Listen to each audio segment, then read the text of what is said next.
Black wife with some black kids, black car and a black crib, black owned, black ran, black woman and black man. Bet on black, bet on black, bet on black, bet on. Starting recording. Cool. All right, y'all. Hello. Good afternoon, good evening, good morning, wherever you are. I don't know what time zone you're in. This is Kid Gravity, and we're here on Bet on Black. And as you can see, I know this looks weird. So today, I'm in the car. I'm on the road.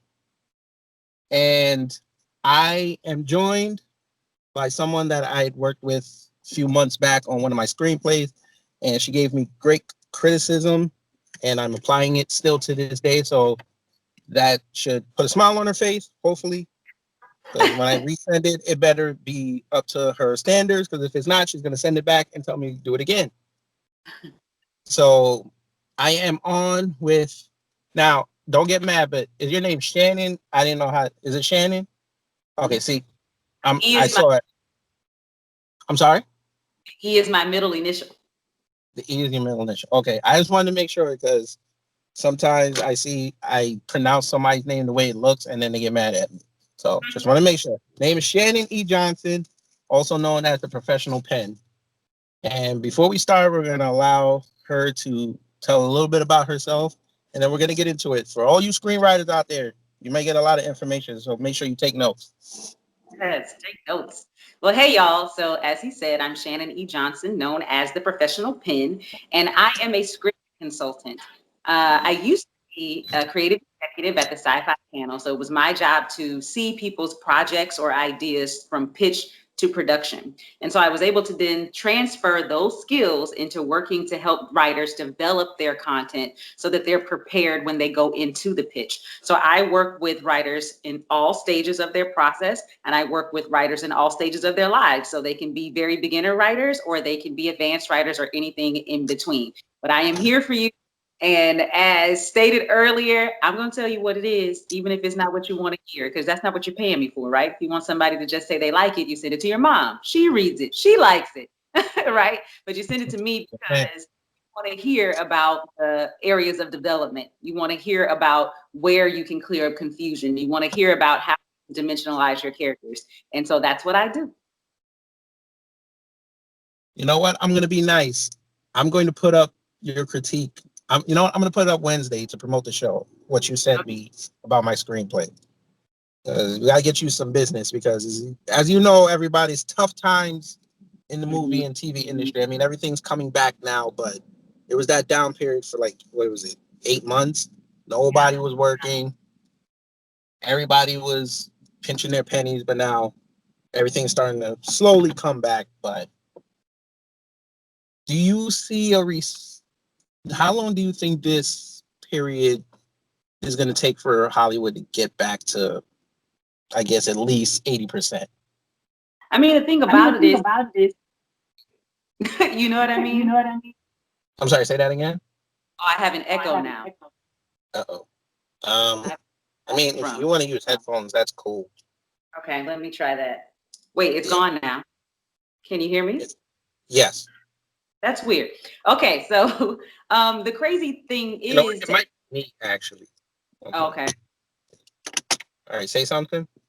Hello. Check 1, 2, 3. That's better. Yeah, that's better. Okay, great. To answer your question, I think the crazy thing is that it's going to be up to our country.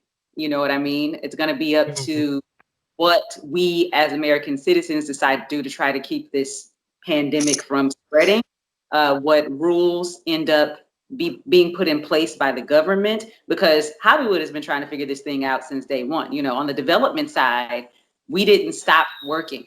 You know, development execs went home, but they were still taking meetings. You know what I mean? They were still developing content. They were still, meeting with new writers, etc. It was really production that had to shut down than any other part of the industry, and distribution that had to try to change it up because the movie theaters were closed, right? But other than that, we never really stopped moving over here. And there are a lot of people who are getting back into production. They're doing it with smaller crews.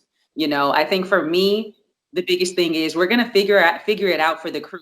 I don't know what the answers are going to be for the actors. I mean, they're really going to be the people who are putting their lives on the line in order to make sure any of us have jobs, right? Because you don't have a job if you don't have writers, you don't have a job if you don't have actors. And if we can't figure out how to allow actors to socially distance, but how do you have an intimate scene? And I don't even mean sex, but how do you have an intimate scene if they have to stand 6 feet apart? Like, how do they have these conversations? And so what people are doing right now is they don't. They're not in mass. They are shooting as if everything is normal when everything isn't. So I think we're figuring out the production part. We're making smaller crews. We're giving them masks. Even the makeup department has all of these shields, and they're the only people who can get close to you, et cetera, et cetera. But then when it's time to roll camera, the actors are there unprotected. All right. Uh, I just said, I just wrapped up a short film that I did, and this was during the pandemic and everything. So none of us wore masks, unfortunately. And I mean, it was in DC, so they weren't. I mean, the pandemic still happened, but they weren't. It's not like a high risk area, so that kind of saved me. But to piggyback off what you said, so say something like an action movie where there's going to be combat. It takes a lot of stamina, constantly heavy breathing. You mess up one sequence, you got to do it again. So, do you think that's going to heighten it, like maybe these positive tests, or do you think they could find a way to go through that and just or take the risk, like you said? Yeah, I think they're just going to be taking. I mean, because we won't know until we know, right? Right. Like I feel like if our athletes have decided just take the risk, Hollywood's not far behind that. Mm. You know what I mean? Like Right. those guys are all on top of each other, are they not? And no one's wearing a mask and everyone's running around, and so I think people are just gonna, if for no other reason, obviously it's not because they want to put people in harm's way, but if this is going to be our new normal, then we got to start figuring it out, and so it's like, well, who's going to be the guinea pigs that do that? It's not working well for our school systems because there's a teacher who just passed away. She caught COVID after going into class teaching. She caught it, found out she was positive in 1 week, and the next week she was dead. You know what I'm saying? So it's like, and there have been some schools that have been shut down because X percentage of their student population then started testing positive. I don't know if any of them passed away, but we guinea pigged on our kids, and we see where that's taking us. So we won't know until we know. Yes, man. Okay. You and I were talking on Instagram about it. I got to bring it up. Yeah, go ahead. Made by Maddie. My wife is highly upset because her and my daughter were looking forward to that show. It was supposed to premiere September 13th. Right. And for those who don't know, really quick, we're recording the show September 11th. We all know what happened. So, rest in peace to those who lost their lives that day and the families that were affected. But back to Made by Maddie. I agreed with you when I saw Hair Love and this Made by Maddie show. Yes, there were some similarities, but they were two different stories to me. But of course, now we're in cancel culture. Any little pocket of, oh, this is somebody culture appropriating or someone stealing somebody's like networks, just saying, you know what, I'm not gonna risk it, get rid of it. And that's what they did with this show. And like I said, my wife is upset. Just briefly tell everyone how you felt about the controversy. Yeah, I felt the same way. And I also felt like we were having two conversations at once. And it doesn't mean that we can't, right? It doesn't mean that we can't have two conversations. But I think for me, I try to keep it on the one conversation of it being copywritten copyright infringement or a stealing of an idea, because that's why the trade said it was canceled or that it was pulled, because it may not be canceled. They may just be changing it and pushing it back or something like that. We don't know. we are all assuming, right? Mm. I'm assuming that there is no copyright infringement, and other people are assuming that there is. None of us were there. None of us know who made what first. But to me, when you put them side by side, the only similarity is the fact that there is a dad with locks. Mm. And so that says to me, we're saying that nobody ever can create another character with locks without there being some kind of, you stole this from somebody. And I think we're using appropriation to qualify the canceling of it. But if it were canceled because of appropriation, then the trades would have said so. They like the mess. They like the tea. You know what I'm saying? They would have said it. That's not why it was canceled. Now we can still, as Black creatives, have a conversation about, well, what is it for, white people to continue to tell our stories? Now, this is not necessarily my opinion, but I thought about this as it was happening. Black people are always talking about needing allies. Mm. How do they not know that this woman isn't an ally? You don't know Correct. her. Making the assumption that she appropriated, that she doesn't care about Black culture, that she didn't hire any Black people, that she just turned them into Black characters because that's what's going to sell. All of those things are assumptions. It doesn't mean that there aren't white people out there who are doing that, but it doesn't mean that she is one of the people who's doing that. For all we know, she could be the Kelsey Grammer for Mara Braca Kill for whoever these people are. Kelsey Grammer is who got Mara in the room. When you watch the game, Kelsey Grammer's name comes first. But we don't we remember Mara, right? So for all we know, she's that person who was like, I've been in the business so I can get into the room, right? Now I'm in the room. Maybe some other people can get in the room. Or maybe she is an ally, in quotations, and she decided, I want my characters to be Black.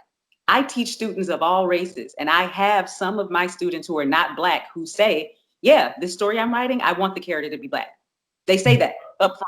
So it doesn't mean that it was a diversity thing. It could have been, because follow the trend, dummies, right? That's what we want people to do, right? Don't we always say, well, aren't they paying attention to culture? Well, don't they get, well, guess what? Guess what's on trend now? Natural hair.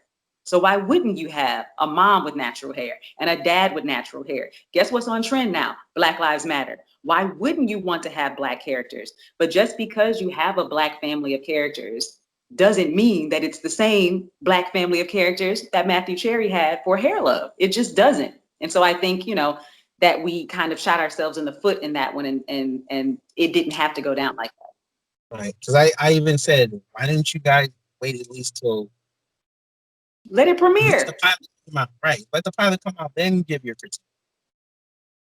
Because like you said, most of them didn't even do the research. They just made the lead character, who was a little girl, she just lost her job. Yeah, I'm sure lost her job. She probably got money out of the contract just for signing onto it, but now she's not going to get money. Mm-hmm. And nobody's going to say something for that. Lost their jobs. Like, we don't know how many people lost their jobs because we got mad at some screenshots because people kept saying, oh, they even have a great cat. In the trailer. But it's like, but if you watch the trailer, you see she has a dog. So maybe she actually have a gray cat. Maybe that gray cat was a stray cat that came into the house for the moment, or maybe that cat belongs to one of her friends and it's not even her cat. Like, we didn't even give it an opportunity to see what it was going to be before we canceled it. And it could have been something beautiful, and our children could have had two different shows to watch on television like everybody else's children do. Yeah. Because one is on cable, one is on streaming. So you have choices. And Matthew's doing his own show at HBO right now. So who knows what that show will be. So there's room for everybody. And I think also because most people didn't do their research, because they started talking about the similarities in the copyright first. It's like, before you knew it was a white woman, it could have been a Black person who has her own husband with his own locks.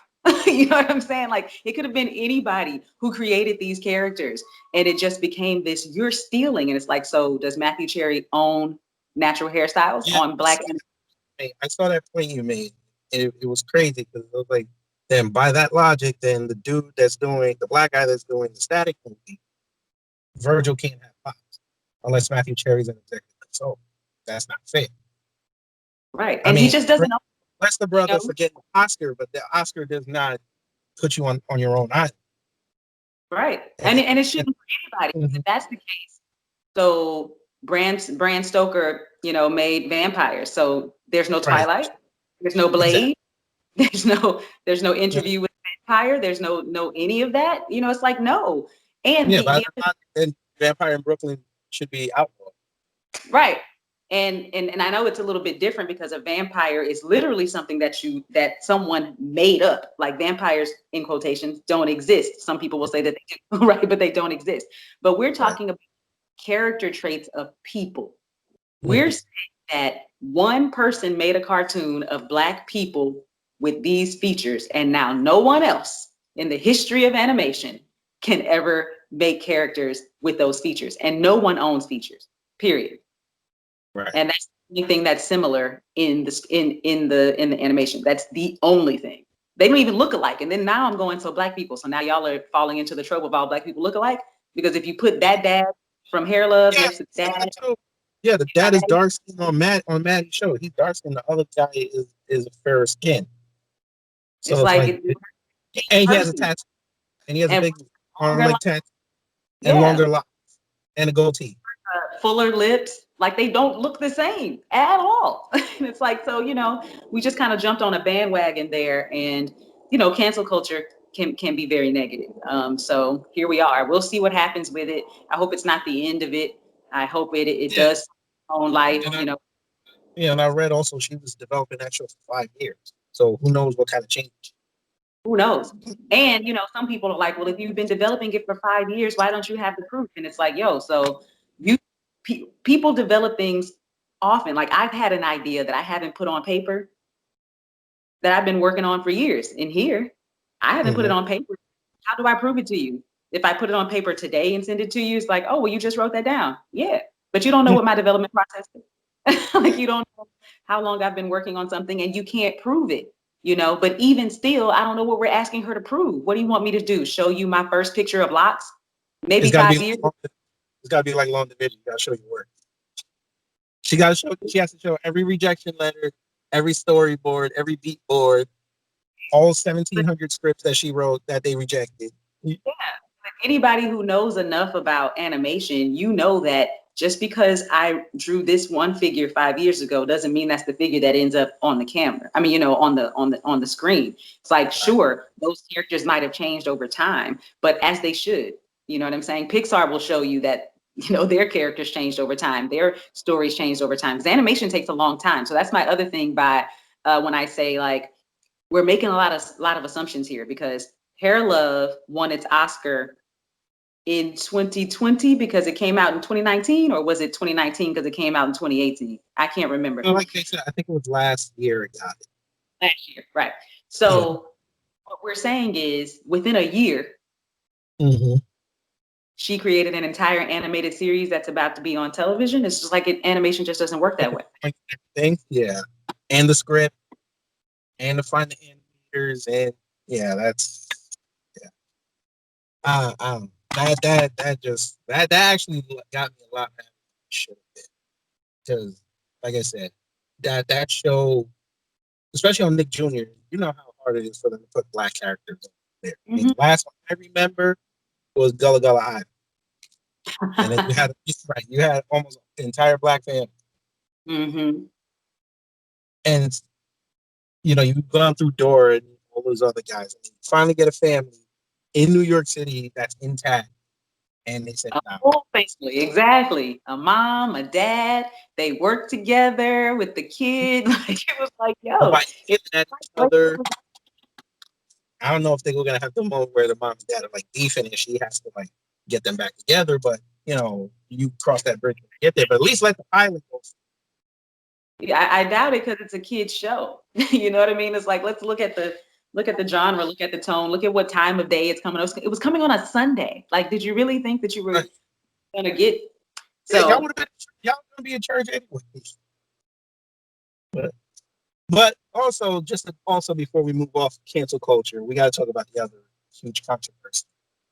Wednesday, Cuties dropped on Netflix, and I made a video about a month ago because I saw the French version of the film online, and it was bad. And I said, I know Netflix, they'll probably take out maybe one or two scenes, but if it's anything like the French version, it's going to be bad. And lo and behold, it came out. And so far, up to today, I've seen maybe, I'm not exaggerating, about 140 posts of people canceling their Netflix because of this. Canceling their Netflix account? I even Wow. saw this dude said he's been there since '08 in December, and he canceled it because of that. I think And some the things I saw in that movie, I still don't understand how they put that on their thing, on their platform, and then had it right on the homepage. Like it was the first thing you do when you log in. It's right there. yeah. And I don't know if you saw the trailer, but the trailer got disliked to like oblivion. I think when I I, last checked, there was like 1.5 million dislikes. I'm I sorry. read some articles on it. I haven't seen it, but I've read some articles on it. And so I already have information that's Mm-hmm. probably going to, change my point of view about it. I think, first thing we have to think about, Netflix is a distribution company just as much as it makes original programming. And it started off as distribution before it was Start original. produced. We Right. also have to realize that it's international, right? So Mm-hmm. what we think is socially acceptable in our American culture is not necessarily the same for French culture. So if you go into it understanding that it's a French film, then you should already be suspending your disbelief in one direction or another to say that there might be some things that happen here that an American director or writer would never be able to get away with. So that's like number one. So that's why I think it's odd that people canceled their Netflix accounts when all they had to do was choose another movie. Because somebody does want to watch it, and Netflix is just showing you that there are different films being made around the world. There are thousands of films on Netflix that I've never seen because I don't want to. I don't have to cancel my account not to see it. I think if it's more so of, hey, it's on the front page, and so I found, some of the images disrespectful for it to be on the front page and it automatically starts running, then that's just now you can tweet about that. Now you can send a letter in. Now you can send an email in because all they have to do is move it. And if they move it, you won't even know it's there. Just like you don't know that there might be 100 other movies that are even worse in their content because you're not looking for it, right? But from my point of view, not my point of view, from the writer or director, I don't remember which one she was, but she said she wrote about it because she did both. Okay. She said she wrote about it because she wanted to show that this is a problem. And Mm-hmm. so the film, it may look like it glorifies it, but that's because of the point of view that it's being told from. But that's not the point. The point is to start the conversation, not to ignore it as if it doesn't happen. You know what I'm saying? Not to ignore it as if these aren't actual conversations that people should be having. She decided, I'm going to put it in your face so you have to talk about it. And because in America, we like to turn our backs to things that make us uncomfortable, we decide Netflix is the problem. Get rid of the Netflix account. Now you're gonna be mad when you can't watch the new season of whatever it is, or you know what I mean, or when Girlfriends comes out, now you can't watch Girlfriends, you're gonna be mad. But it's like, you canceled your whole account based on one film when all you had to do was scroll on by. Yeah, I said that too. I mean, when I saw it on the homepage, I just pushed dislike. So, and I guess most people forget that once you dislike it, film related to it, you won't see it. Yeah, and that's it. And that's all you have to do. Yeah, I understand why. I will give people credit though when they did watch it and then canceled it. They just didn't do it based off reaction. Yeah. But But but it's, also but why cancel your account because you watched a movie you didn't like? a lot of them did say that they've been wanting to cancel it for a while because Netflix to them started going down, especially when shows got canceled and Disney pulled them. And to a lesser extent, I saw a lot of people saying it's because of Obama's and stuff. I was like, let's Yeah. leave the politics out of it. But I mean, my wife and I, we have it. Timo was basically paying us to have it, so she watches her anime, so I just leave it. I don't really watch it unless that's a day I'm bored from writing and oh, I'm gonna just go watch Power Rangers real fast. Maybe I'll get inspired again. But I mean, I can understand people getting rid of it. Fine, that's your decision. Cool. Yeah. Teach it. But anyway, onto your screenwriting career. So, don't tell your age, but how Okay. long it's been in the world of creating and evaluating? 12 years. Well, okay, 12 years. So I'm pretty sure you've probably seen it all. I've Right. seen a lot. I don't know if I've seen it all, but I've definitely seen a lot. All right. So really quick. So some of us writers who've never been in, I guess you get to that level. Us writers, we want to get to that level where we're in the room and we have an hour to show these executives that have the wallets and the financiers, I guess, to a lesser extent, development executives. They want to see what we can present that can make that money. So, what's what could someone that hasn't been there anticipate when they walk in? Well, first they need to know what kind of pitch they're walking into, right? If you're a writer, it's not your job to come in with financiers and distribution and all those things. It's your job to come in and pitch your story because you're hoping that they'll buy it and then they'll do all the rest of it, right? But if you're more of a writer director or a filmmaker in any other sort, and so you have a film that you are selling, right? Then now you need to know more information about how much are things going to cost and distribution and audiences and all that kind of stuff. So it's a different skill set. Now it doesn't mean as a writer that you shouldn't kind of know, because the more information you know, the more part of the conversation you can be, right? But it's not an expectation for a writer to come in and know exactly what the budget is going to be. But you should know roundabout what it's going to be, right? Because you're not going to go to BET and pitch Game of Thrones. They can't make it. They don't have that Right. much money. You can look at what they put on their channel and compare it to what HBO puts on theirs and realize these budgets are different, right? So that kind of information writers should definitely be aware of. But at the end of the day, for writers, it's about story. You have to know your story. And then you have to be able to, actually, my post that I put up today is about being able to talk about your story concisely. As a screenwriter, it's your job to write concisely, right? That's why it's not a novel. That's why it's not paragraphs and paragraphs on describing what a table looks like. You know what I'm saying? Like, you can do that. Like, if you read Lord of the Rings, not the actual Lord of the Rings, but The Hobbit. If you read The Hobbit, like the first 15 pages are just them describing what their home looks like. And it's like, you can't do that in a screenplay, honey. Nobody won't has time for that, right? So it's That's really got just 15 pages in a month. it's really just about being like knowing your story, knowing your character, knowing what your character is trying to accomplish, knowing what the stakes are so that we know why we should care, why we should want this person to win, and being able to talk about that concisely and in an interesting way. The interesting way can be hard because a lot of writers are introverted. Right. So a lot of writers don't like to talk in the first place, let alone have all the attention on them while they have to talk about it. So that's the part where you want to get into your practice of like doing your pitches, just talking out loud to somebody. Because if you sound like you're not interested, why should I be? Why should I want to buy something that you don't sound excited about? You know what I mean? But realizing if you're pitching a comedy, then as you pitch to me, you should be funny, right? I should laugh, because Sure. you're, at the end of the day, people are probably not going to remember everything that you say, but they'll remember how you made them feel, right? So they may come out of the pitch going, oh my God, I laughed the entire time I was in there.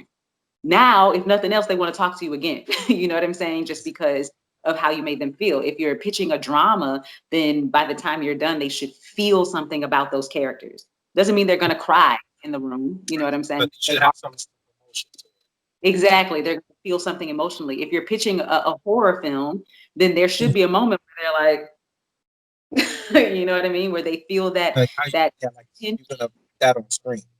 Exactly, right? Like, you should be painting those pictures for them as you're talking. And a lot of people will make pitch decks and lookbooks and, proofs of concept and all these things. And all those things are great. But at the end of the day, you can have all those things. And if you cannot tell them what your story is about out of your mouth, all the rest of that stuff won't matter. You know what I mean? So knowing your story is number one. Cool. All right. One last question. So you've been everywhere from writer to executive, Mm-hmm. and you said you were at Sci-Fi. So Yeah. what kind of shows did you see that got the Yeah. So while I was there, we had done Battlestar Galactica. So we were in our final season of it. We got nominated that year for an Emmy. I don't remember if we won. So that's says a lot about my memory. We were developing Caprica. It didn't go past the first season. We did Warehouse 13, Being Human was an adaptation of a UK version of the same story. We did Alphas. We did Haven. I worked on Stargate Universe. I worked on Eureka. At the Sci-Fi Channel, every executive did everything, as in there are development executives and there are current programming executives. And depending upon the network or the studio, those could be separate people. At the Sci-Fi Channel, we all did development and we all did current programming. So everybody had 10, 15, 20 things they were working on at a time. And I worked with each of the executives on some of their projects. So I was co-managing with this person, co-managing with that person, co-managing here, co-managing there. Okay, cool. And last, any advice you would give to up and coming writers? If you had to just tell them one thing. One thing, do your research, hone your craft, care. Don't just wake up one day and say you're a writer because you have an idea.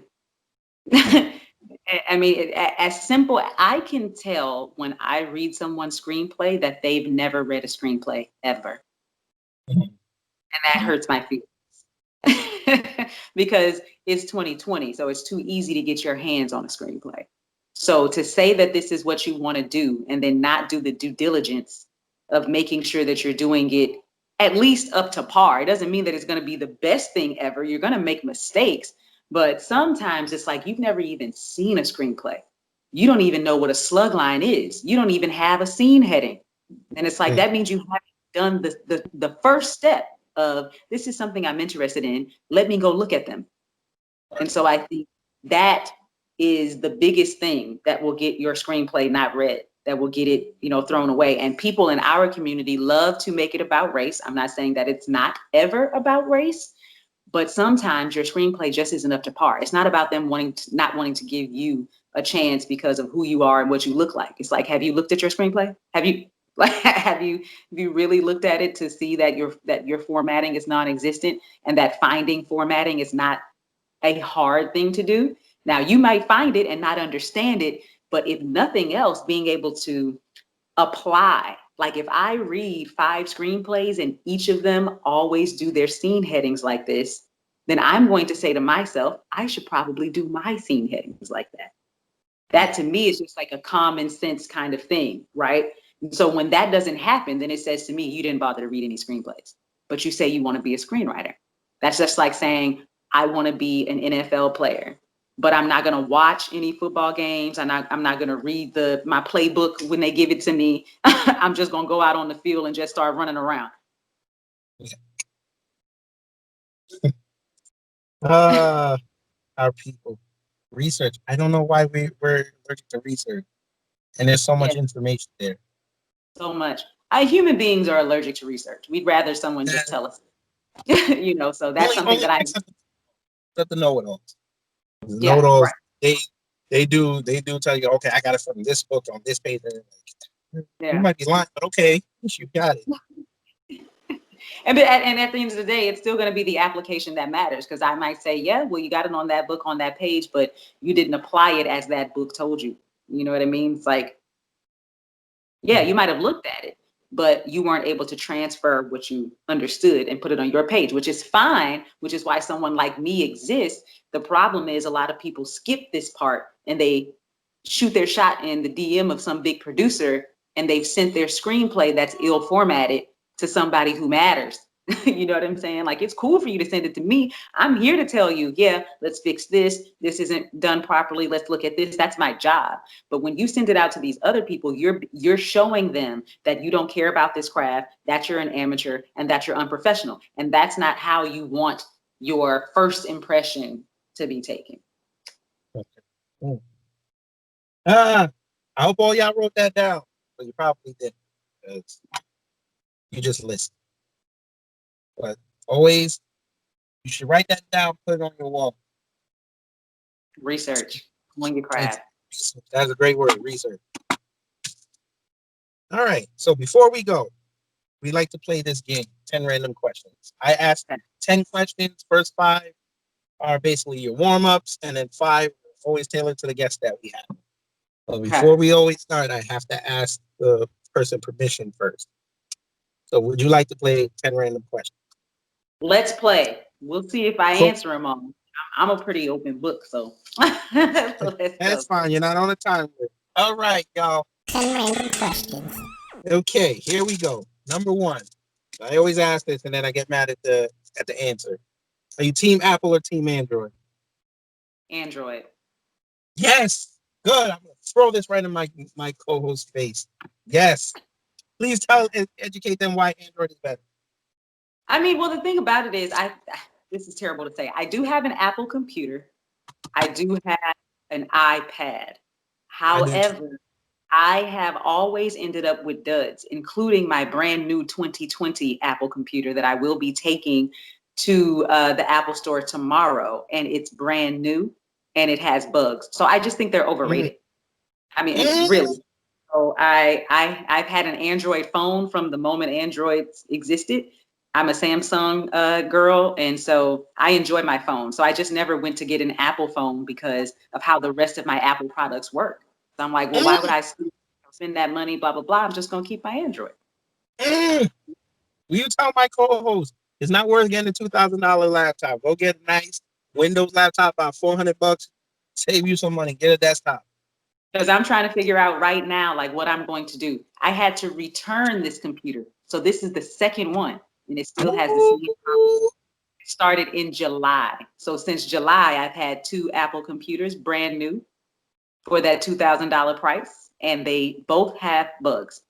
Let me say, it's all China's fault. It's China's fault because they produce that stuff.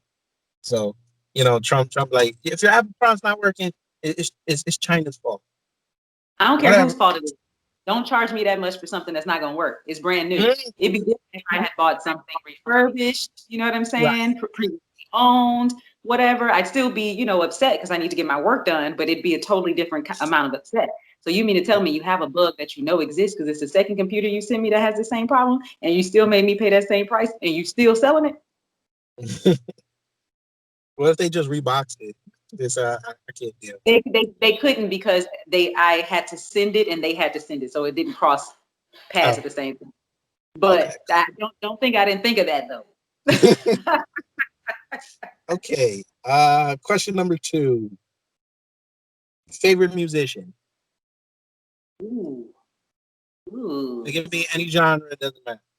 Well, I'm gonna say this. I don't necessarily have a favorite musician, but I am a 90s R&B chick. So like Jodeci, Boyz II Men, SWV, In Vogue. Okay. 90s R&B. Okay, cool. Number 3, favorite food? Favorite food, Tex-Mex. Okay. What's your go-to? And don't say Chipotle. Please don't say Chipotle. No, well, see, the thing is, I live in Los Angeles and there's not a lot of Tex-Mex here. If I were in, we have a lot of Mexican. We don't have a lot of Tex-Mex. That's weird because I'm in New York and there's Tex-Mex all over the place. That's weird. And they're made by Chinese people. Weird. If I were in Texas, I would go to Papacitos. I would go to On the Border. I would go to Abuelos. I would go to, it's on the tip of my tongue, but I can't think of it. There's this other spot. And then in Texas, because I guess California is near Mexico as well. I don't know why we have Tex-Mex and they have just, regular Mexican. But there are a lot of hole in the walls that you can just roll up to, and it's going to be fantastic. Okay. Number 4. Favorite movie. Favorite movie. I'm not a person of favorites, but I would say in my top 5, um, there is Enemy of the State. See, I knew you and I were I knew there was something I liked about Enemies. I love that movie. There It's is how hard it is to find that screenplay. very Because it's very hard to find that screenplay. I think Will Smith took the only copy. hard. The other one, A Quiet Place. I still haven't seen that. Oh man, Now, you got I don't know and if you you got read that script. Is it really all action scenes? yeah, because it's literally a almost a silent film because they're not allowed to speak. So there's I figured not very I did that with one of my screenplays. And they said I did too much action scenes. yeah, but there's a difference though. For them, it's written in action because you can't speak. Okay. Versus there's too much information in your action. And I don't know what the note was that they gave you, right? But theirs can only They be said a lot of action. exposition. A lot of exposition, right? Exactly. And this screenplay is not exposition. This screenplay is pushing, pushing, pushing. You feel when you watch it and when you read it, you feel the same thing. I cried watching it. I cried reading it. Like it pushes, even though it's nothing but action. But it's also not thick paragraphs of action. You know what I'm saying? Right. It, It's it like moves. three lines. Yeah, it moves. It moves. And so the one or two times that people do speak, you know that it's necessary. Cool. All right. Yeah. Number 5. I like this question because we get unique answers. You're alone in a room for an hour. You can talk to anybody, anywhere, anytime. Who would it be? Talk to anybody. Ooh. Anybody. Ooh. I don't know.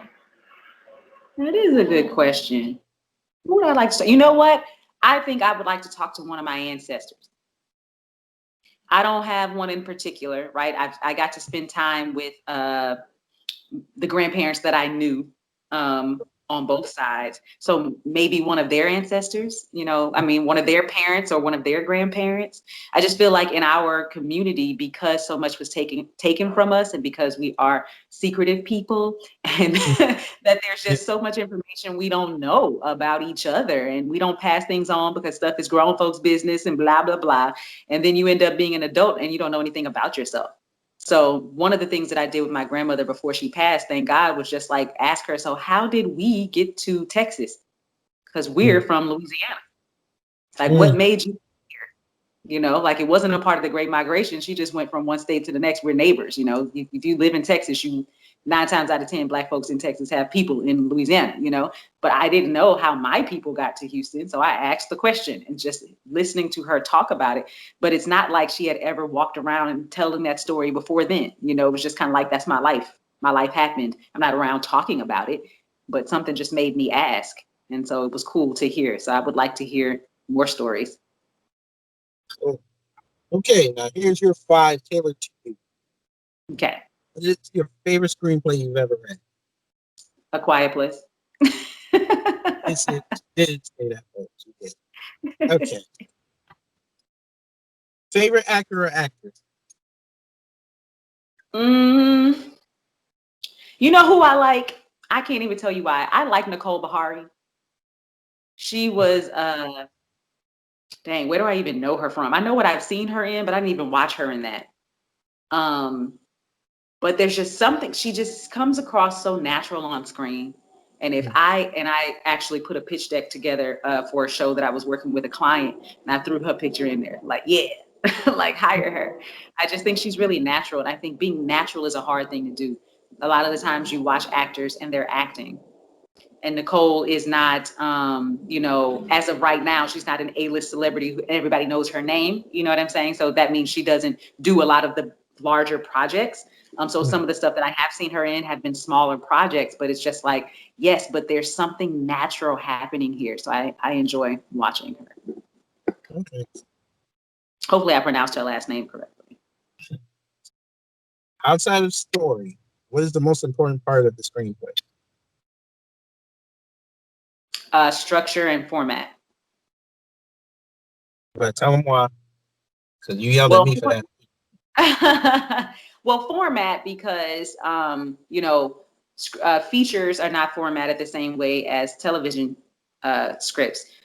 1-hour dramas are not formatted the same way as half-hour comedies. Half-hour multi-camera comedies are not formatted the same way as half-hour single-camera comedies. So that means you can have a great story, but if you don't have it in the right format and then you go in and pitch it, then you again show that you don't know what you're doing, right? That you haven't done your due diligence. And the same thing is with structure.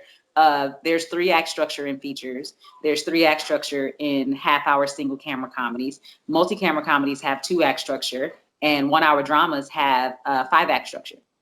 Right. So you just need to know that so that you are prepared for wherever you're sending this particular screenplay to. So you can say, I'm writing a feature, and then you wrote it in 4 acts. Now, there are obvious exceptions to any and all kind of rules.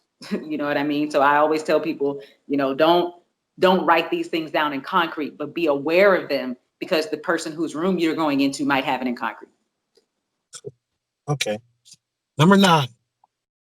What was your best and worst job in the industry? My best and worst job? Yeah. Okay, my best job was definitely being an executive, because what a lot of people don't know about executives, because you don't see their names in the credits, is that they have creative license, in quotations, from beginning to end. And a lot of people want to become screenwriters because they think screenwriters have creative license from beginning to end. The answer is no, they don't. Because once someone else buys it, it's not theirs anymore. So being on the buyer side, that means I got to be the person who gave an opinion that mattered from start to finish. So that was pretty cool. Worst job? This wasn't necessarily a job. This was more so in film school, but I learned in film school this was not something I needed to do. So I never tried to do it after that. I am a terrible cinematographer. A terrible director of photography. Okay. That was one of the most stressful days of my life, because you're in charge of someone's film look good. Did that short film? What? You could tell I know what I was doing. Right. And it matters. It looked good. So hopefully, Oh, that's good. we're trying to get it out there. Festival. Yeah. So. Okay. And last question. You know that the Oscars said that now there's going to be diversity, I guess, what do they call it? Diversity category? Inclusion. Okay. And I said this to you and you kind of hit my head about it. I said we need to have more respected Black award show. Because I feel like if you get that, you garner more interest in things, and then you can then forward that to the bigger one. So at least that way, us as filmmakers are not trying to make like Scarface, or we're trying to make The Departed or Moonlight every time out just so we can get a seat at the Oscars. $800,000 gift bag. So I don't know if you agree or disagree with that. You can tell me if you do, but do you feel like we need at least one major Black award show that the Oscars can respect and help us get more inclusion, like Best Picture or Best Actor? Because it seems like every year it's always a stretch to get at least just one Black thing in it. But they'll have like a whole category of foreign films from like Mexico or Latin film, Best Asian film. Yeah, I think it's complicated, to be honest, because so much goes into being recognized or nominated in the first place. Like, it's not just I made a film, nominate me. There's so much on the marketing side that you have to put in so that people even know your film exists. Because let's just realize there are human beings who are doing the voting. Right. I don't know every movie that came out this year, right? And if I'm thinking about only what I like to watch, it may have come out, but I didn't want to see it. You know what I'm saying? So there's a lot of work that goes into, even putting yourself in a position to get nominated. And I'm going to make an assumption here because I don't know, but I will assume that if you have a smaller budget, you might not have what you need. If it didn't do so well in the box office or so well with critiques, and you had a small budget, you might not have the resources to even be able to put it in front of the people who matter. Like they have full on for your consideration events out here to bring people to them, to put imagery around them from their television shows and their films. They send the actors to these places so there's a lot of work that goes into that. And again, making an assumption, maybe a lot of those Black films just don't have the resources or the money to put in that kind of work to even be nominated in the first place. So it's not like there's just some random one white guy who's saying, these are the fine films that we're going to, pay attention to. It's like, no, somebody had to put them in front of him. Somebody had to put them in front of all of these people.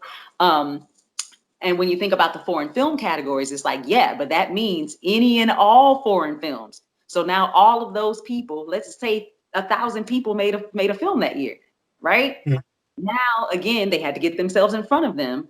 But even though there's a whole category, it's still only saying, yeah, but we chose 5 out of 1,000. So there's still some people who are never getting that opportunity. I think my thing about having a Black award show strictly for TV and film is that I don't only want to compete against Black people, and not to say that there isn't any pride in doing so, but I'm not in the industry with just them. And so that's why I think Black people who are in the industry want to be able to be nominated, is because they just want to be acknowledged by their peers. And their peers are not just Black people, they work with all of these people. Some of these actors, like look at Viola Davis, like she knows Meryl Streep.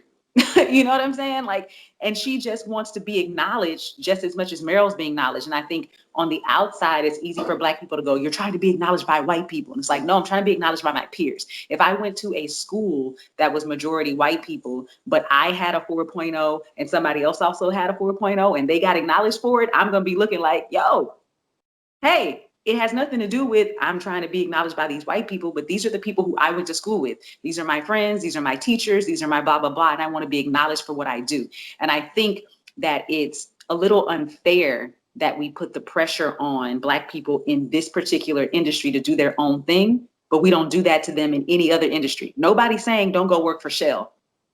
Don't go work for Exxon. Don't go work for, build your own engine, your own oil company. Yes. Ain't nobody out there saying that. You know what I'm saying? Like nobody's looking at the NFL players and saying, stop playing for the NFL and start your own league. Even though we could do that because the majority of the players are Black, but nobody's asking them to do that. So it's like, they just want to be respected amongst their industry peers. And in our industry, we do too, which is why we just want people to be able to include everyone. And when we have these conversations, we usually make them very black and white, but Asian people feel the same way. Latino people feel the same way. And Indian people feel, everyone just wants to be acknowledged for their work by their peers. And so that's why I think the Academy is what has to change, because at the end of the day, if you have an Asian award show, Latino award show, a Black award show, blah, blah, blah, then it only says, hey, put you guys in a box and make you compete against each other. But it's like, but what about all the other people? Like when you go run track, you know what I'm saying? It's Team USA against Team France against team, I'm trying to be the best in the world. I can't be the best in the world if I'm only in this one box, in this one category. All right. And that was the 10 random questions, folks. I hope y'all wrote that down. I know.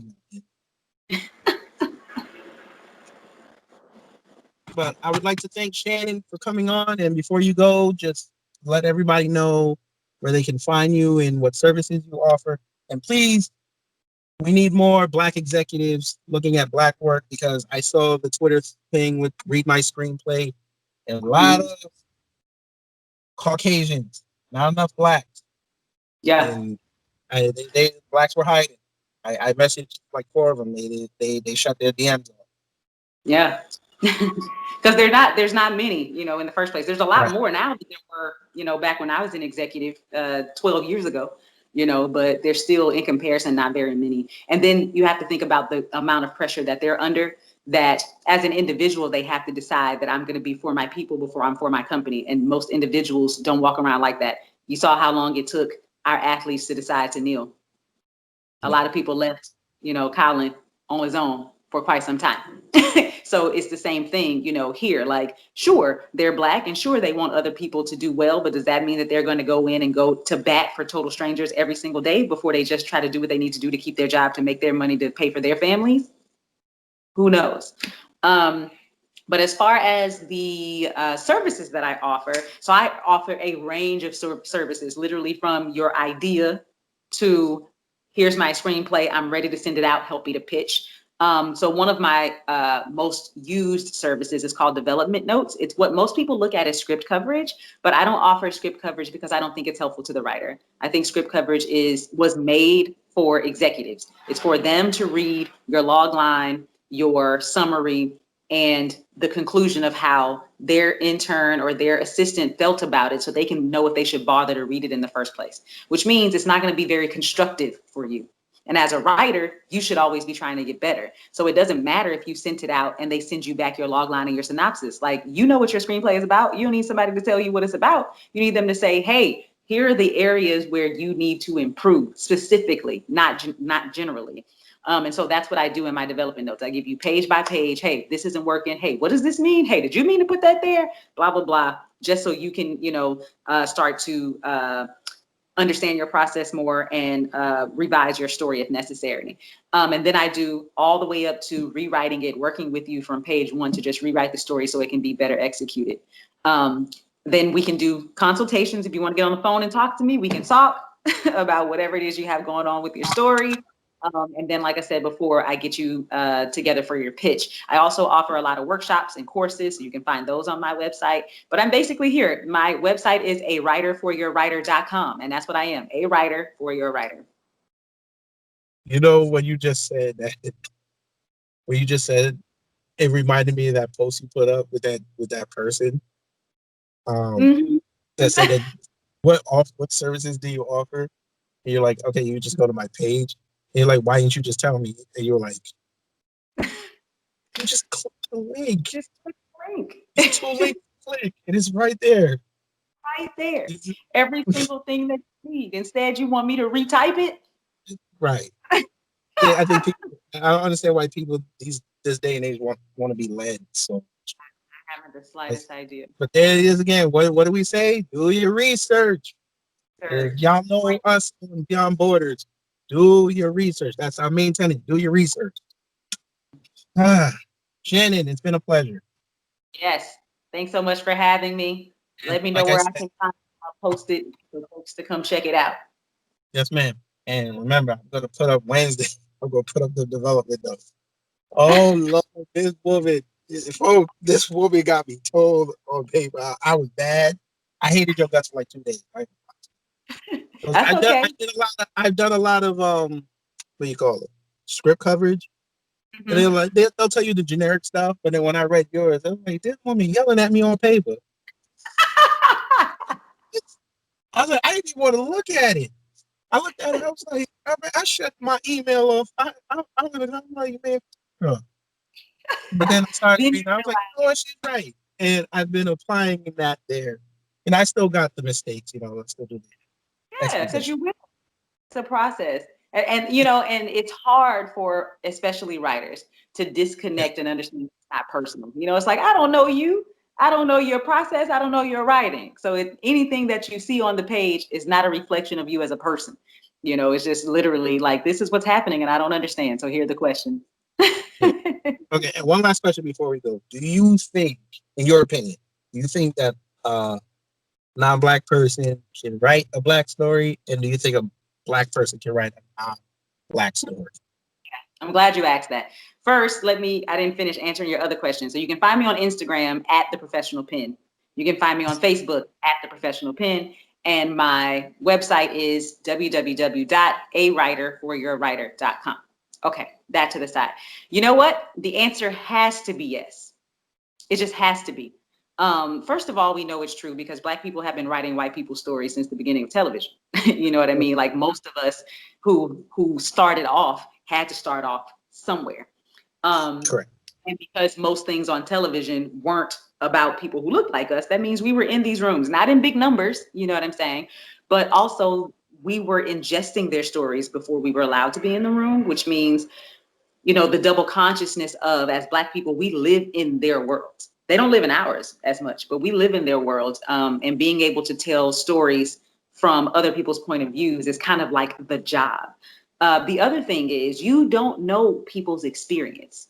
You know what I'm saying? And so it's like, I may be a white person, but if I grew up around Black people, or if I studied them in some kind of way, and I know some people are going to be studied, but you know, people go to college and they study sociology and they study psychology, or they go into social work, or, you know, whatever, and they end up being around a particular group of people, right? And so being around those people may give you information that leads you to be able to write a story.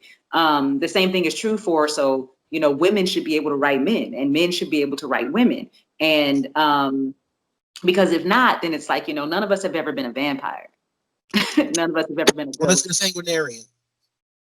You know, Some people will do their research and drink blood.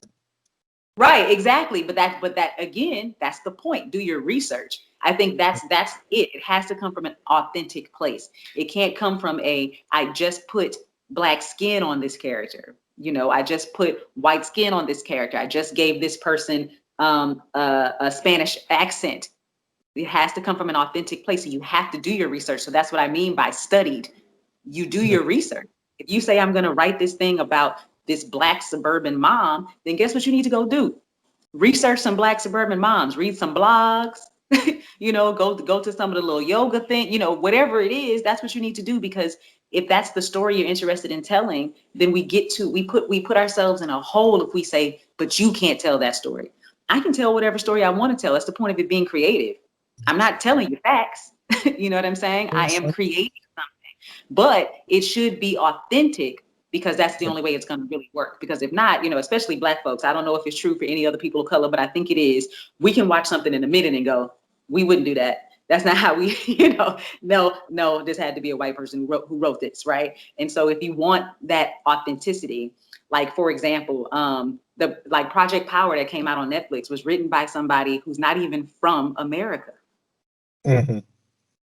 Are we saying that he can't decide that he wants to tell a story about Black people? Again, we said we want allies.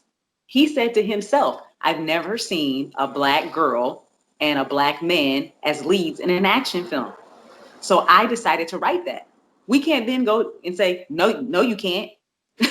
No, you shouldn't. And then be mad at Netflix for giving people jobs. It's like, no, he made a decision. And so he did what he felt was necessary to make sure that those relationships and characters were authentic on the page and on the screen, and they were.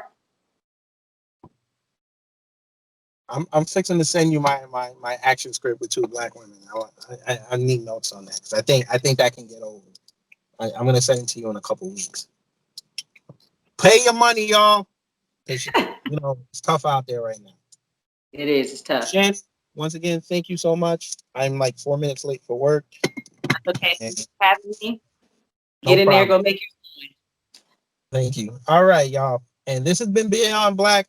Oh, Jesus Christ. I just fused the shows together. That's not cool. I'm trying to get in mode right now. I was thinking about Beyond Burgers for some reason. This has been Bet on Black. This is Shannon E. Johnson, a.k.a. The Professional Pen. We will see y'all next time. Peace. Peace. Advice. Always bet on black.